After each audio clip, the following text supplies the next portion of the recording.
Question for you, Rogue Lawyer. Do you think Kiara is going to jail? There's some serious dirt there that's going to be undercovered.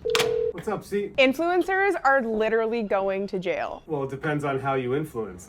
Tell me you saw the headline of Kiara Ferragani. There's always an element of due diligence you have to exercise if you are an influencer, in quotation marks, because you influence people to buy. But that's where I think this is a bit sticky. Which is interesting is on the face and the Pomodoro, where Kiara Ferragani is facing up to 20 months in prison, huge, is because the brand had claimed that proceeds from the product were going to go to charity. She's not the one paying the charity, but what's weird is that there's also two other companies using the same claim. That's what's fishy. This cake company was selling a cake that usually goes for around $3 for $9, put a little extra icing sugar on it, said they're supporting a hospital in Turin, so it sounds like a good cause, and it makes people say, oh, this influencer loves it, it's supporting a hospital, I'll pay 3 times what I would normally pay for this cake. The issue is that the cake company, who I think is probably the most malevolent actor, they paid the hospital or donated the hospital $50,000, but paid her $1 million.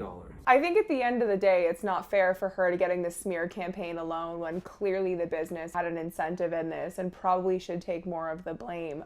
But it tells brands and influencers that the tide is changing and people are cracking down. I think at its core, she wasn't expecting people to be like on top of this. The campaign looked like proceeds from the cake were going to the hospital. That's why it was expensive. And so the hospital would have got a lot more money. And I think the consumers thought that. But really, she got 20 times what the hospital got. The cake company made a lot of money, and the hospital was used as almost deceptively to get more sales. A question for you, Rogue Lawyer. Do you think Kiara is going to jail? She's at risk. Like the fact that they haven't resolved it for a plea deal or a donation, the fact that they're going to trial on this means, from my perspective, there's some serious dirt there that's going to be uncovered. I'm not saying it's going to be the Amber Heard trial, but I think it's going to be pretty big in the press. Well, we better get ourselves some pink popcorn. Let's see how this turns out. Yeah, we'll keep commenting on it. Talk to you later. Bye.